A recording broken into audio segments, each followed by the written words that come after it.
Well, tensions are high in New Caledonia as the French president arrives, hoping to restore order after the worst riots in the French-ruled territory in 40 years. Emmanuel Macron touched down near Nouméa a week after the government in Paris passed controversial voting reforms in its territory.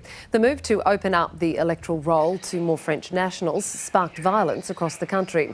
6 people have been killed amid a trail of destruction, with shops looted and cars torched. Almost 300 arrests have been made, and Paris has sent in about 1,000 police to help contain the unrest.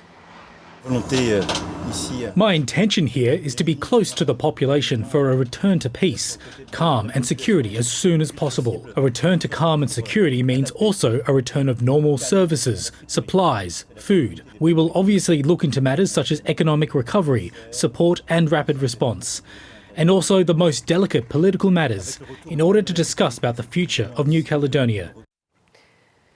New Caledonia sits about 1,500 kilometres east of Australia, named by Captain James Cook in 1774. It was colonised by France in the 1800s before becoming a French overseas territory in 1946.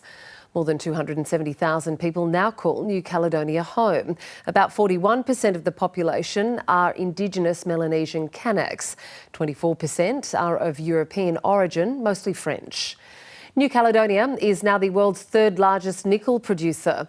As the industry boomed in the 70s, thousands of outsiders arrived, leading to various conflicts between France and the Kanaka independent movements.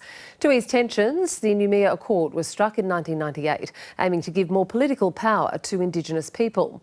Voting in provincial elections was restricted to people who lived in New Caledonia before that year.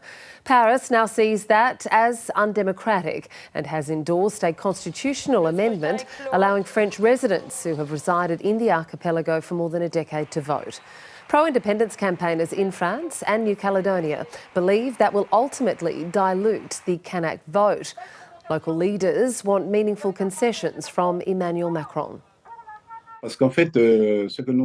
In any case, frankly, we don't expect anything. Because in fact, what we've been doing with these demonstrations, these mobilisations, thousands of young people have risen to defend their land, to defend the independence of their country. For us to make a move forward, the President of France must answer a single question. That is, Mr. President of the French Republic, will you withdraw the constitutional revision of the electoral laws? It is this law that the President absolutely must remove for the horizon to clear up, so that we can continue the discussion with the state.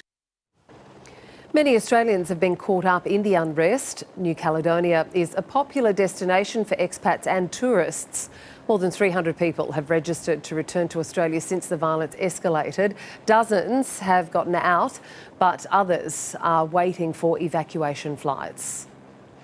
There is no word as to when we'll get our next flight because we only get 30 minutes notice for security reasons.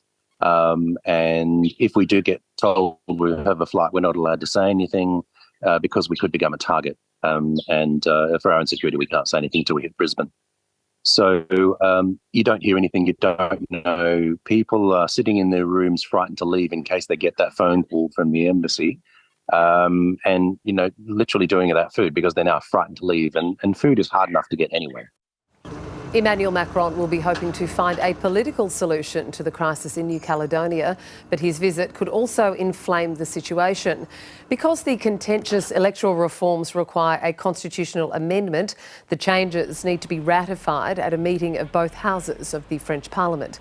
Mr. Macron is yet to set a date for that.